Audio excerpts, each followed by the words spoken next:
Hello, everyone. Welcome to our fabulous, amazing, incredible webinar today here at Content at Scale. We are talking all about understanding how Google understands our content. So I'm Diana Richardson. I am the marketing manager here at Content at Scale. We are live across all sorts of platforms like YouTube and Facebook. I can see your comments, so keep those comments coming in. Check in with us. Let us know where you are tuning in from today. I would absolutely love to meet you and greet you. And I'm so glad that your eyeballs are on us today, spending this hour talking about Google. All right, so today I have an incredible talent here right from within Content at Scale. She has been in the SEO world for over 15 years. She's been a trade show specialist, a co-founder, and now she's Content at Scale's very own head of SEO. Please welcome Jill Caren to the webinar. Hey, Jill. Hey, hi guys, welcome. Hi, everyone. All right, Jill, why don't you tell us a little bit about yourself? So I have been in the SEO world for over 15 years now. I started out, actually it stemmed from me having an e-commerce website, hated everything about it. I hired somebody to do it. It got no SEO traffic, nothing. So I started doing it myself, fell in love with SEO, and I've been doing it ever since. So here I am, and I'm thrilled to be here, and I hope I can show you some stuff today that will help you tremendously in a very simple way. I love it. I love it. I know you're so skilled. We were talking about that the other day at how you have kind of this knack for making everything nice and simplified. And as an SEO at heart myself, I'm super interested to hear your take on Google and natural language processing. So, few housekeeping notes before we get right into it. So again, we are live. I can absolutely see your comments. So if you see me looking over to the side of my screen, that is what I'm doing. We can respond, but ask questions because Jill and I have a lot to talk about ourselves, but we absolutely want to get to your questions at the end of the webinar. So keep them coming. Let's have a conversation and talk to each other, like ask each other questions. This is a really interesting topic. It's got a lot of facets to it. I'm sure you guys have tons of things to say too. So keep that conversation hot and going no matter what platform you're tuning into today with. Whew, all in one breath, I think I said that. All right, we're going to go right into it. Jill, my first question for you is, what the heck is NLP and how does it relate to content creation? Let's just start there. So as I always try to do, I'm going to try and make this as easy as possible. This is a real high level webinar, since I am assuming that most of you are not really familiar with NLP and are really interested in learning about it. So NLP it's short for natural language processing. So basically what that means in simple terms is it's a way for Google to really understand what your content is about, specifically by what you are writing. So in the old days, which, I'm old, so I've been doing this for a long time. It was about stuffing in keywords wherever you can.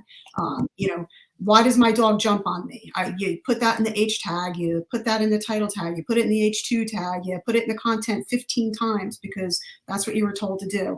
That is not the thing anymore at all. So now it's about finding the keyword. Each article should still have a keyword, but you also need to understand the entities that go around that keyword. So it's not even just about the entities, which we'll go over next, but it's also about how you're using those entities in your content. When you're writing your content, you need, honestly, to become, I like this word, you need to become a linguistic expert. You really need to understand how to put your sentences and your paragraphs together so that Google can better understand what that topic is about. That's a really interesting comment, right? Because we kind of think that meanings and nuances are communicated simply through words, but it is the structure. It's that context, right? Like the surrounding information. And this kind of came, if you think about it, like when we first started optimizing images too, and the advice was not only to name the image file, but create the content around the image to give it that story and give it that context. This is very similar to, like, Google now can just understand more of what we're trying to communicate And it's not just based on words or keywords. Now it's about kind of the whole big picture and the words we use around it. Yeah, it's very much about that. I mean, and it's not easy to do. It sounds like such a simple theory, but it's really not easy. Once you start writing and you're in that, it's pretty complicated. But basically, I mean, NLP, if you think about it, like everybody always wanted the featured snippets. Yeah. I get featured snippets, I lose featured snippets, I get featured, I lose them. So with the featured snippets, that's really what basically Google is doing. It's using NLP to understand who's answering that question the best in the most concise manner with the right entities in a way that they can place it into the search results and somebody can get their answer right there. That is basically NLP. And that's how you have to write your content. So if you have been one of those who has been like, I need to get those featured snippets like me, that's how you need to retrain your brain. You should be writing like that through your whole content. So, look at it this way. If you're typing, like one of the examples I love, it's just, if you're typing in best pizza in Chicago and you're looking for all the results, you got your maps, but then you're going to your organic results, who's going to rank? It's going to be the pizza place that's mentioning, deep dish pizza, best pizza. It might be, name a locality, and might name some businesses within the area, anything that makes it relevant to that topic. Great. And we already had a good question come in too, since you kind of touched on this already. How many entities are there? There could be hundreds of thousands of entities. It depends. There's a joke in SEO. The answer is always, it depends. Depends. It only took you 7 minutes. It's every single thing. There's going to be sites, and I tell everybody, when you're doing SEO, there is no singular thing that is going to win the game. I am a big fan of Matt Diggity. He's big in the SEO space. He's got this attitude. It's do all the things. And that's exactly what it is. So NLP is one small portion. The benefit to NLP is that most people are not using it. So it gives you right now an advantage, if you can learn how to tackle it. And again, this is a complex topic that I'm going to try and break down easily, but if you can do this now before everybody else figures it out, it's going to give you that advantage. So I would definitely recommend, spending a little time getting more interested about it. Okay, well, in the same vein of that, so understanding the fundamentals of NLP, and since we've kind of already mentioned entities, what are the difference between entities and keywords, like in this world?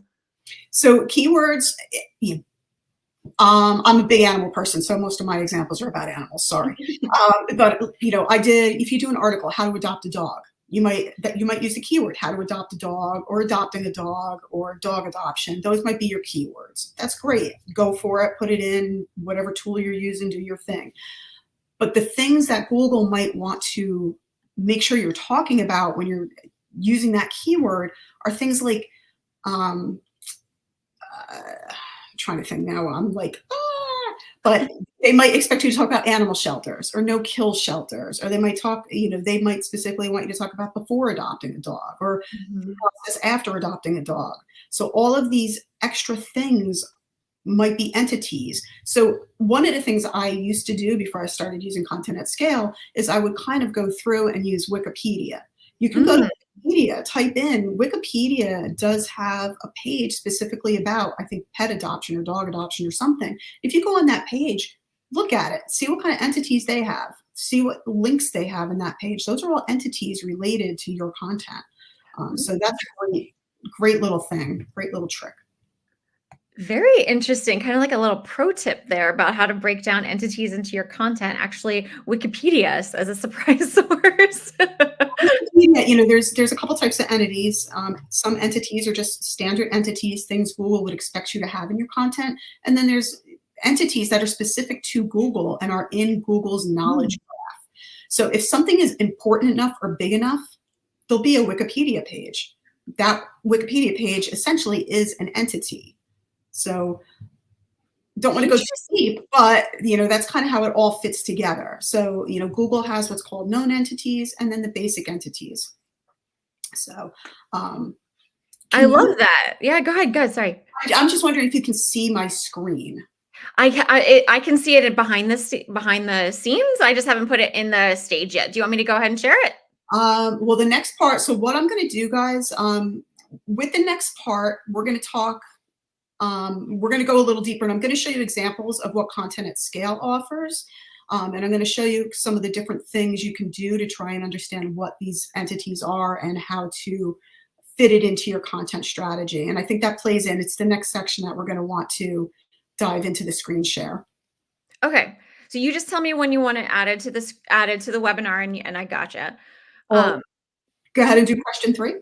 yeah, I was going to ask you this next question too, because this is something that I'm a very data-based person. I love numbers and how they inform my SEO decisions. So talk to me about salience score, this score that is associated with Google's NLP and that process. So salience is really the key to understanding NLP. So the salience score is basically Google saying, hey, you have a lot of authority for this entity in your content. So if I'm writing about chocolate chip cookies, I'm going to absolutely want chocolate chip cookies to be the phrase or the entity that is most important in my article. If I'm writing about pet adoption, I'm going to want pet adoption to have the highest salience score. I'm going to show you what those scores are. The reason I'm excited that Content at Scale recently added this to the platform, and I actually did ask them to do it because Google NLP, Google has an NLP demo that you can use, and I'll show it to you in a second. But unfortunately, they removed the salience score and they removed something else that helped you to better understand how your sentence was being parsed by Google. So when I talk about sentences being parsed, I'm meaning how the sentence is being written. And I'm going to show you examples of how one sentence written very differently can have an entirely different result. So let's see if you can try and do the share screen. Woo, there we go. All right. So can you see the dashboard? I sure can. Beautiful. All right, so this was just a test that I did, and this is our tool, the Content at Scale tool. I will show you other things as well, but for those of you who are using Content at Scale, I really wanted to show you how to utilize this tool because I think a lot of people, they have access to it, but they're not sure what to do with it. So I input an article, I asked Content at Scale to write it for me. I just did this one this morning, and this is what it gave me back. All right, so I have this fantastic article about truck drive. The topic was, is truck driving a blue collar career? So I have this fantastic article completely written out. Okay, and then you go to the optimizer tool. This came right out of the box. I haven't made any edits to this at all, but we've got an optimization score of 84. So what does this mean? It means the keywords and entities are being included, and it's pretty well optimized against the top ranking pages. Okay. Can I fix it up? Absolutely, and I highly recommend it. Content at Scale actually has what we call the craft method of writing. So we highly recommend when these articles are written, you actually go through and you do go ahead and edit them. I don't think anybody should just be taking an AI piece of content and putting it up. I think we need to be doing some editing, making sure it's okay. Once it is, then you can go ahead and run what's called the NLP optimization. So this, and I love how we did this. This is version 1. Hopefully we can work on it and see if we can make it even a little bit more usable in the future. But right now we have something amazing. So in my content, you can see this is my content, which is this article here. Rigs is showing as the most salient term with a salience score of 0.04. Salience goes up to 1. So 1.00 would be the highest salience score you can have. And I think you can have 0.00000. So for this, rigs, this is not what this is about. So yes, truck drivers drive rigs, but this is clearly telling me something's wrong. Okay, drivers. Yes, it is about drivers, but this is a little broad. Is it cab drivers? Is it taxi drivers? Is it Uber drivers? Is it pizza drivers? So I'm not sure I'd want this one this high either. Work, lifestyle, these are not showing me much relation or semantics to my topic, which is asking the question, is truck driving blue collar? So I clearly have an issue that blue collar doesn't show up until number 8 with a salience score of 0.01. And truck driving is even further down with a salience score of 0.011. So this is telling me the article, doesn't really have what it needs to really give a clear signal to Google what it's about. So although it's optimized well for keywords and entities, it's not optimized well for NLP. And right now, I don't know of any tool that's going to be able to give you an AI written piece of content with NLP out of the box. So this is going to be a manual process no matter where you go. So now what I need to do, I can look at my top ranking competitors. So Trucker Goods, okay, they've got labor at number 1 with a salience of 0.2. Blue Collar is 0.15. Where I'm down here at 0.01. So you can see their salience score is much higher than mine. And truck driving, 0.02. Okay, where was I? I was 0.011. So in a perfect world, I would love to see truck driving and blue collar up here. How can I do that? This is the part that takes time. There is no easy way to do this. It's kind of a learning process. And after you do this a few times, you're going to get better at it. It took me a long time to get to the point where I can usually see something I can change to make that salience score higher for the term I want.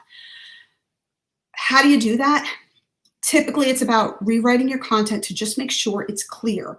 So a lot of AI content writers do add what we call fluff, and that is part of our craft type of writing where, you know, we say, go through the AI content, remove the fluff. 9 times out of 10, it's the fluff that's preventing you from getting the NLP score that you want. So if I read my first sentence, have you ever watched a truck driver navigate the open road, blah, blah, blah. Is truck driving blue collar? This probably not the best opening sentence, you know, to really clearly define what the article is about. So maybe I want to do something more along the lines of truck driving is a blue collar career. And in this article, we will tell you why. And I'll leave the other stuff in there. But let's just see what that does for, now remember, I've got rigs, drivers, work, lifestyle. So when you change that, you can actually go ahead and rescan. All right, so I got blue collar career, so that's good. But truck driving didn't come up, which is really kind of odd. So we have to play, and this is what I say, you have to play a little bit to be able to understand, you know, what's going on. So we've got a little bit of an improvement. But what a great like testing environment, right? So as opposed to you working on this piece and doing the craft method and then publishing it and seeing how it goes.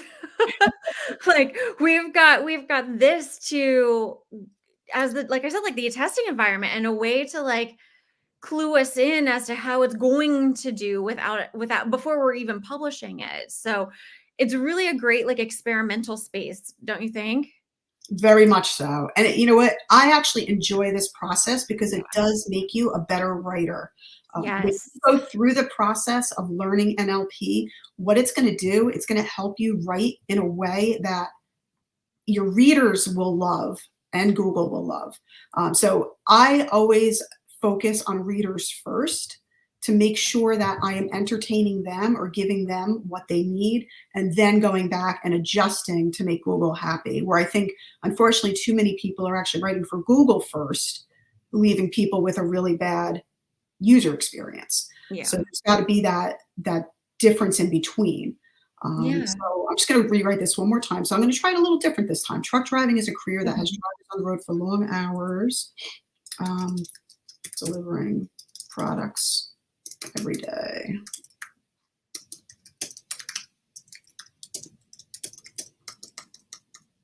And let's do, but is it considered blue collar? So sometimes you just have to play. And actually, I am going to get rid of this because when you have the extra content, it does affect the rest of the NLP. So when it's analyzing your NLP, it is taking the whole entire article. So this is where it gets a little tough because you kind of have to figure out, okay, what parts of my content can I improve? So like here, the physical aspects of truck driving, maybe I want to put truck driving at the beginning. Truck driving, what are the physical aspects? Oops. Can never spell on live webinars. All aspects. Okay, so let's just see what happens here. I made those 2 changes. I redid the intro and I changed this. Let's just see what happens. All right, there we go. Whoa. So now I know Google clearly understands that my article is about truck driving. And what's even better, my salience score is much higher than theirs. Nice. Okay. Work, that's fine. That can stay. Drivers will stay. I mean, if in a perfect world, I'd like to see blue collar a little higher because that is extremely relevant to what this article's about. So I can maybe try doing this. Blue collar nature of truck driving. Actually, I don't even think I need it. And that's one of the things. So that was a perfect example. So here we have understanding the blue collar nature of truck driving. Do we really need understanding though? Probably not. Yeah. Collar nature of truck driving, or whatever else you want it to be, but short and sweet is the ticket here. Let me just see if that moves it up any. Where am I here? Number 8. So let's just rescan it. Nope, didn't move it. So you have to play around a little bit. Look at your header tags, look at your content, see if you can shorten any sentences. I know our tool does a pretty good job of giving short sentences, which is really important these days. You don't want to really use long sentences. As an example, like here's one. This one is probably a lot longer than I'd want it to be. According to labor statistics, comma, an experienced driver earns an average salary of $73,000 annually, semicolon. However, I wouldn't do this. Like in this day and age, we need to keep it short and sweet. So according to labor statistics, an experienced driver earns an average salary of this annually, period. These earnings come alongside longer work hours spent away from home. So you really, and this is where the whole craft thing comes into play. Go through it, make it short and sweet sentences so that Google can better understand where the entities are within your content. So for example, I might see something in here where I can put truck driving and blue collar closer together. I might be able to find a way where I can mix those 2 words together and make it a little easier. I love that. And we're getting some really great comments on how helpful it is to see you editing the content in real time because it's helpful. So you did this really briefly in the tool and I kind of want to come back to it. But like, why is it important, or like how helpful can it be to see what the other content that's already ranking, like their salience scores, where their entities and keywords are placed in the content? Like, how does that help you and your content? Yeah, the goal is, when you look at the top ranking pages, you obviously want to beat their salience scores. So if this page is ranking, which I'm actually surprised it's ranking, given truck driving is kind of far down there, but this top page is ranking, it doesn't necessarily mean I want to be in position 3. It's just a good guide for helping me understand, okay, what words are they using? These words are all the entities that Google kind of thinks should be used in your content. So you go through this list, see if there's any in here that maybe you're missing. Like salary bracket, I might not have that in mind. I talk about truck drivers a lot. And what it's doing, just so you're clear, like in the tool, every tool that you use for NLP optimization is going to be a little bit different. So what you're seeing here is not necessarily going to be the same. I think there's only a couple other tools that offer this. They all show it a little bit differently.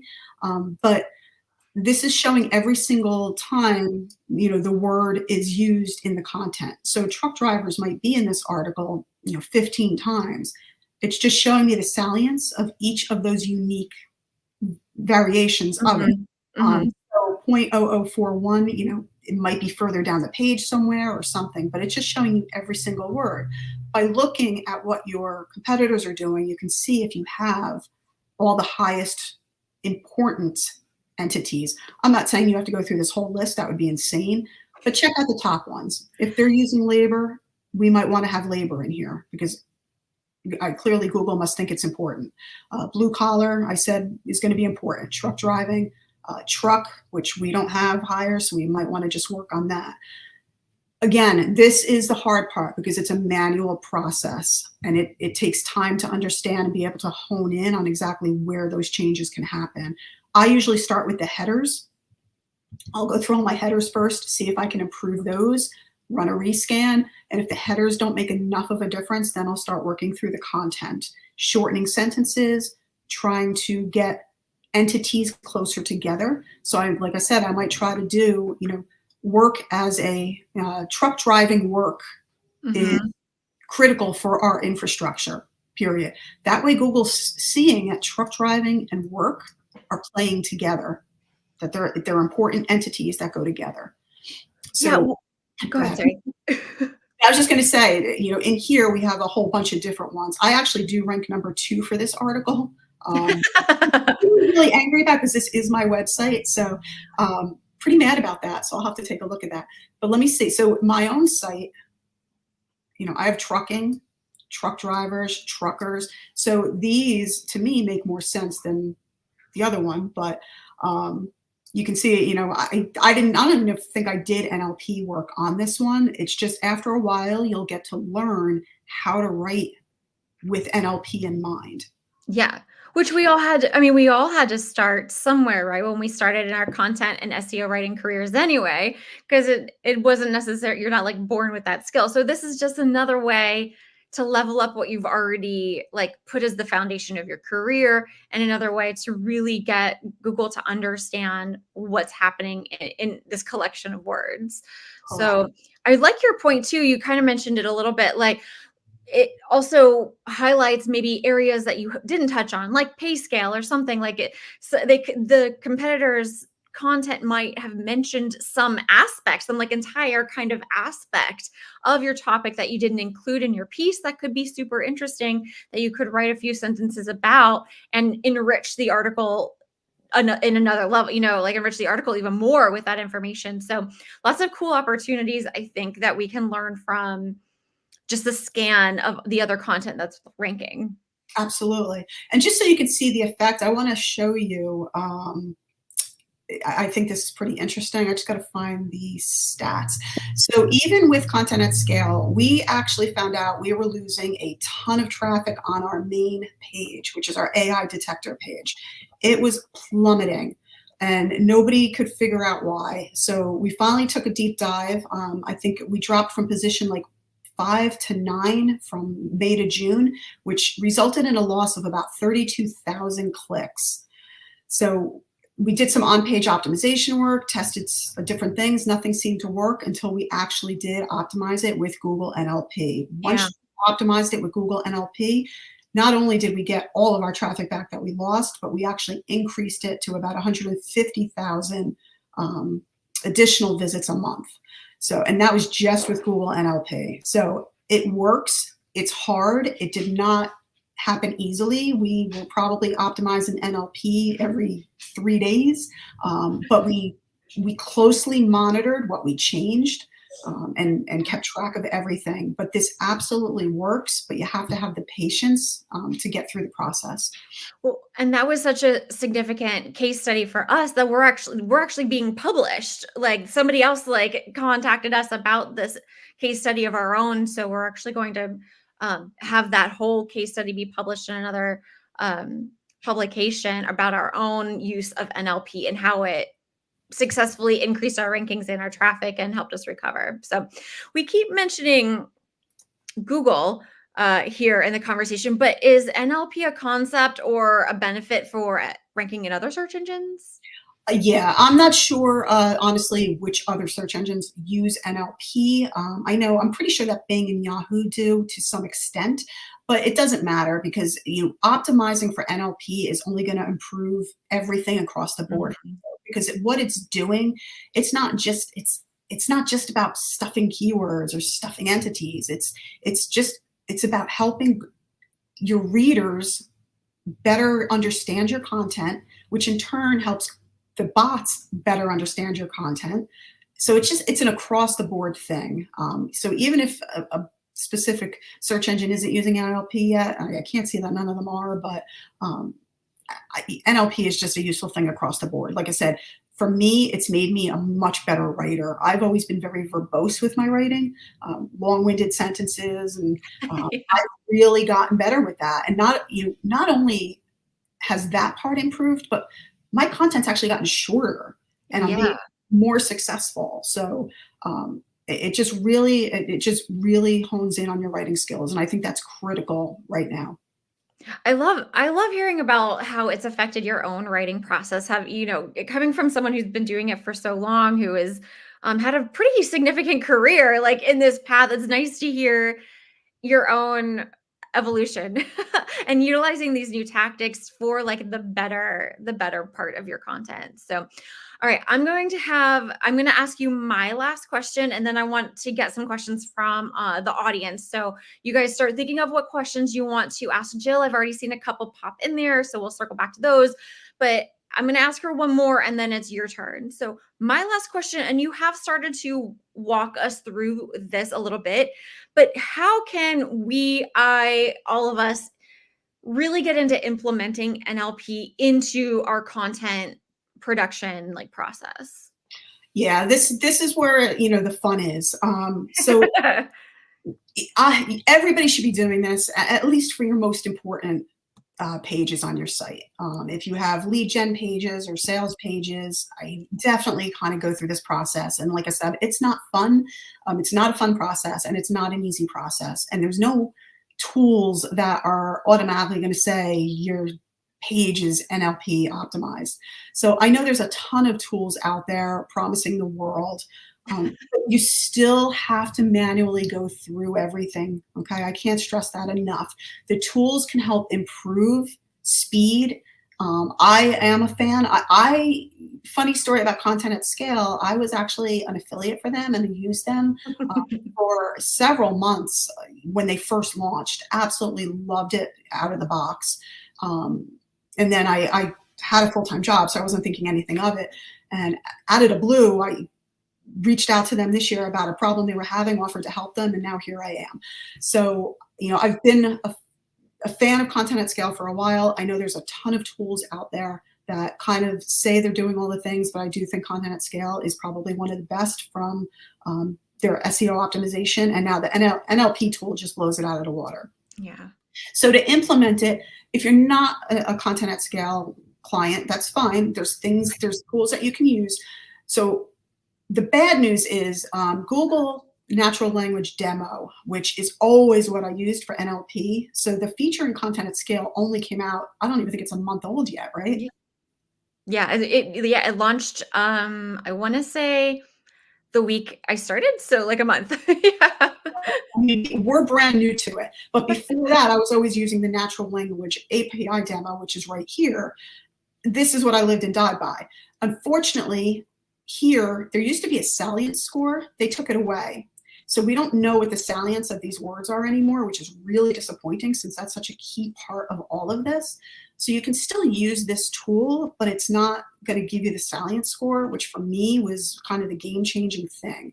But what I wanted to show you, okay, just so you kind of understand the differences. So say I put in, and I just ran a quick sentence. Okay. Businesses of all sizes can improve their accuracy and efficiency with this accounting software.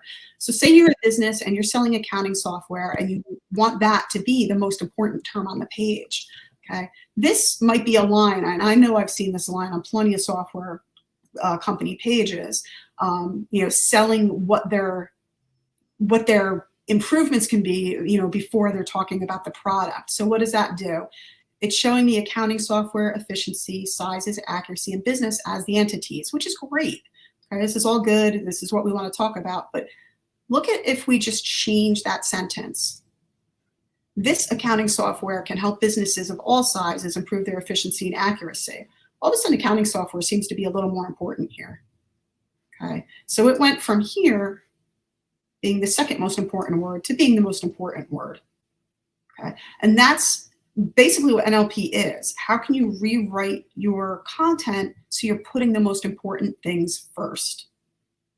Okay, so you can use this tool, and there's also another one called TextRaiser, which is free for a whole lot of credits. I don't know, it's like 1,500 credits a month or something like that. So it kind of does the same thing. This is just the default It's a little more advanced, but it will give you the topics that are in, and it has its own, I don't know that this is run directly from Google, but it's just another great tool to kind of get an idea. What I do like, it gives you what's called a dependency parse. This used to be in the Google NLP, but they got rid of it. So this kind of helps you understand how the article is being seen, where the most important terms are in each level. This is a more deeper level, but I just wanted you to see this because it can help you understand how you're writing your content. So like I said, I'm a linguistics freak. I love this stuff. So, if you play around in here, you can really get an idea of what's working and what's not. So those would probably be the two tools I would recommend if you're looking for something free. That's so interesting. I love that graph of how you're kind of seeing it from the bot's perspective. Like, I think that's really, really interesting. I was so disappointed when they took out the Google NLP. So the couple of things just before we get into the questions. So you're implementing NLP. What are you doing? The first thing I always tell my clients, stop with the brand marketing terms. Okay, stop using so much jargon in your copy because Google doesn't understand the jargon. And I'm sure your readers don't understand the jargon. So I understand there's a point about branding, but that's probably when I'm doing B2B clients, that was always my biggest thing, that they were trying to be too fancy with their branding, and they were kind of killing their SEO efforts. So limit the amount of jargon that you're using on pages that you care about. Grammar and spelling. Okay, if you're spelling it wrong, Google doesn't know what it is. Yeah. Okay? I still to this day see grammar and spelling issues going on.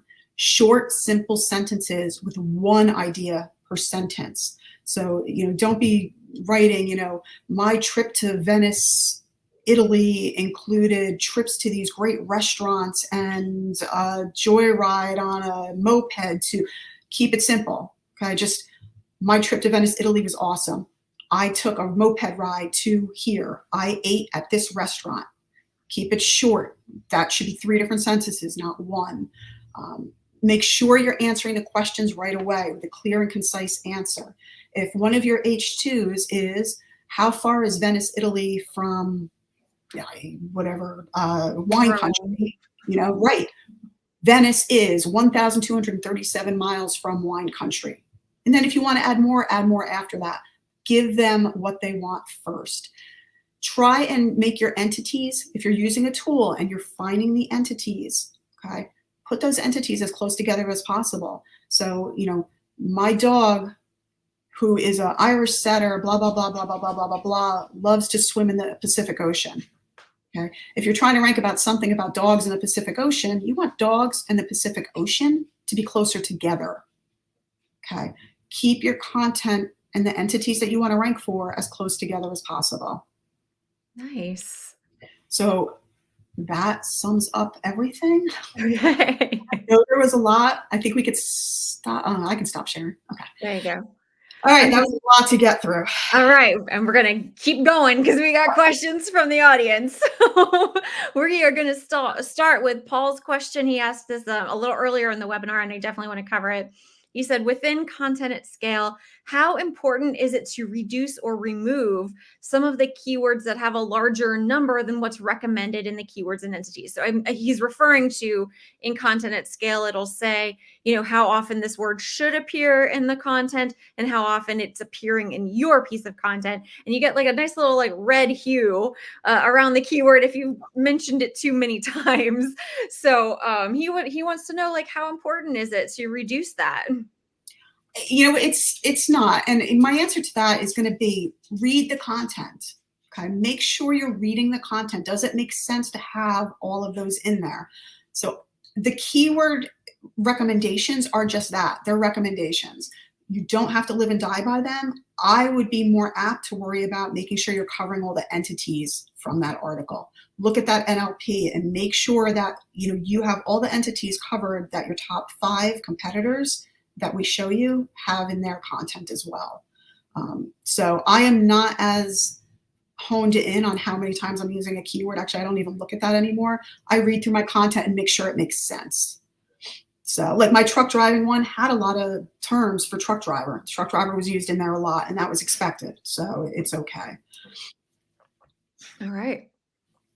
on to Taylor Dane's question. Taylor wants to know, can we analyze existing content that wasn't produced within Content at Scale?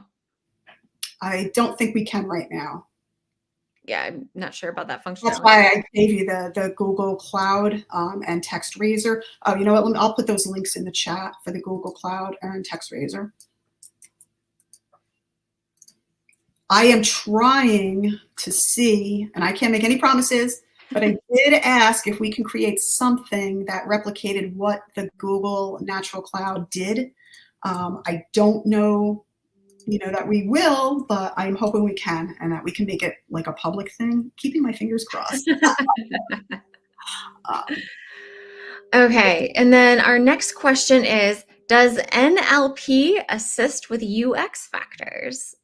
So the user experience.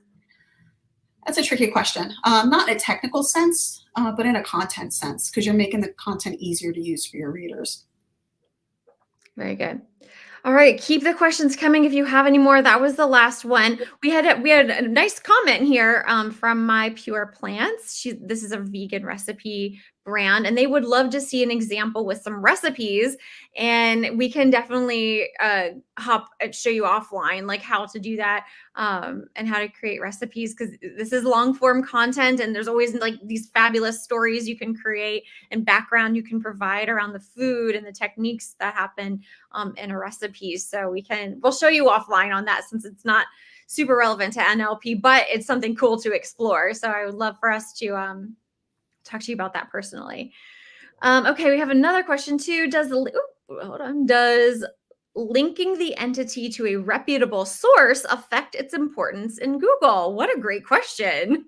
So that's one of those things that's been an SEO wonder for I don't know how many years. So there is team link an entity to a high authority page and it builds relevance and authority for your own site. And then there's team, no, it doesn't. So I'm on team, no, it doesn't. I only link out, and if I only link out if I think it's something that's really going to be helpful to a user. I don't consider whether or not it's an entity or a keyword or anything like that. So I don't think there's a straight yes or no. That's one of those, it depends, and nobody really knows. So that's a hard one to answer, because I don't think there's really any data to back up that there's an importance to that. And as long as you're not over linking, internal links and linking to sources are a good idea anyway in content and help the web crawlers crawl anyway. So it could be an interesting experiment to test with. I've tried to test it in the past. I haven't seen much difference in ranking for me, small tests, but yeah, it's something I do keep an eye on to see if anything changes, but I just don't see a huge value to it, just for that reason. If it's an entity and you're linking to the source because it's helping your reader in some way, absolutely do it, but don't do it just because it's an SEO thing. And I think that's where we all need to change our minds, and that's something I'm still working on, because I'm old school SEO. It's hard to change old habits. I am trying to step back.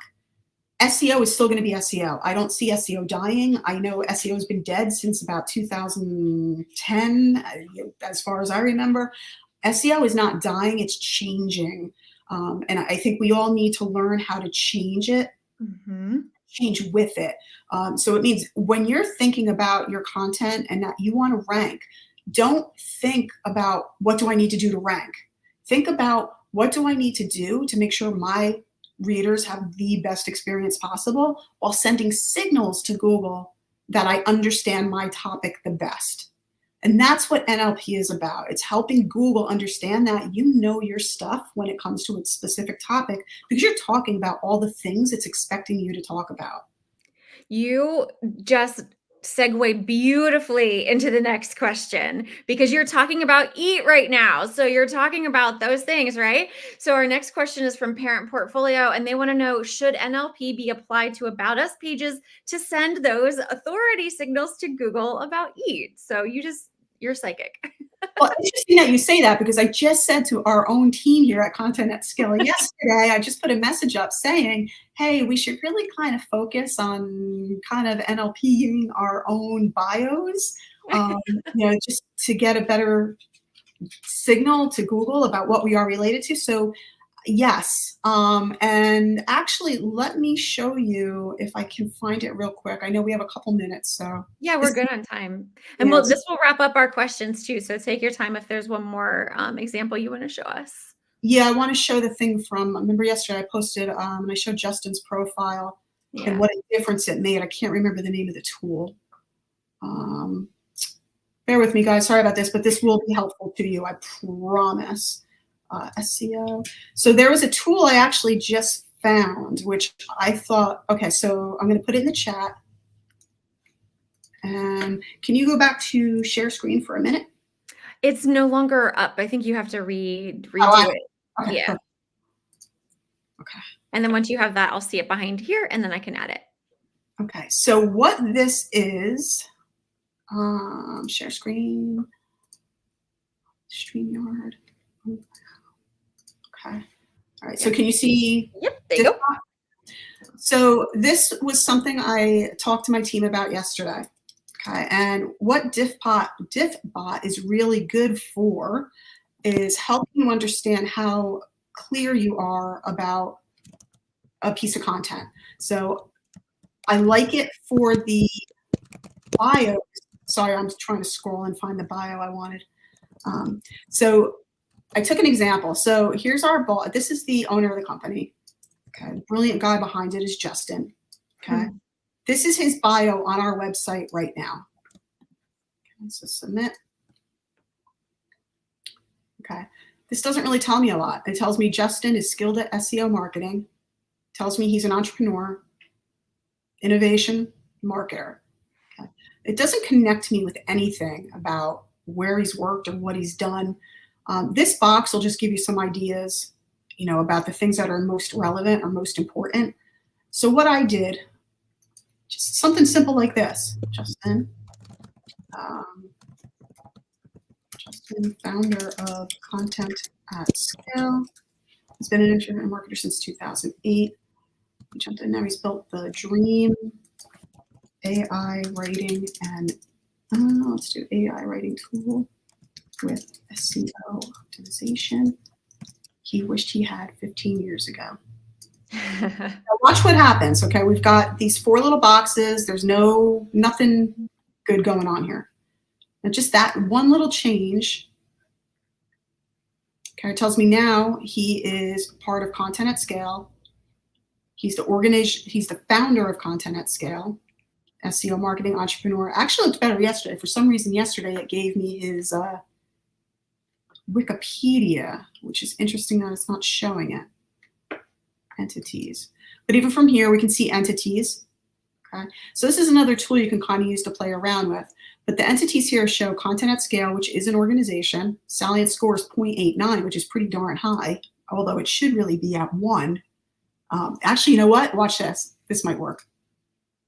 Remember what I said, guys? This is a little bit of playing. Content at Scale founder, comma.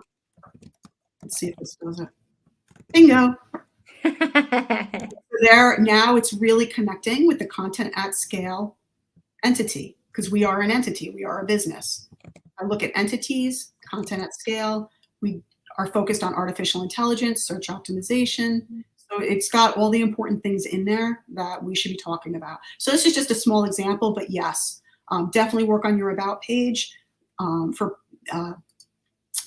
It'll help improve the data that you're sending to Google. So that was a great question. Yeah, and we're getting such really amazing feedback from like parent portfolio just said my mind is blown. So great job, Jill, for blowing some minds today. Well, I have shared your LinkedIn profile URL here in the chat with everyone. So where else can people find you or stay in touch or ask you all about Google? One of my favorite things. So in my free time, which I haven't really had much of lately, I do free videos.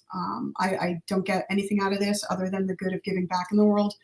Of course, I'm in the wrong channel, but you can look me up. If you look up SEO Jill or Jill SEO Jill on YouTube, I have a lot of training videos up there. There's a free website audit checklist that you guys can download.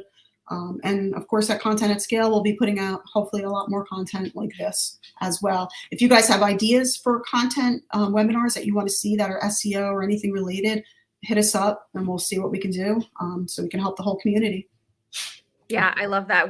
And I've been encouraging everyone that was interested in seeing things about the recipe to like reach out to us too, so we can keep collecting those ideas. So great idea, Jill. All right, thank you all so much. Be sure to follow Content at Scale. We're on all the socials with our name, Content at Scale.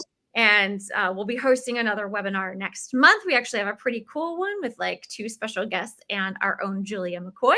So stay tuned for that. You can stay up to date with all of our webinars and some pretty cool things happening in November, wink, wink, by following us on social and signing up for our newsletter. So until we see you guys next time, have a fabulous day. And thank you so much for spending an hour with us. See you next time. Thank you, everybody. Bye. Thanks, Jill.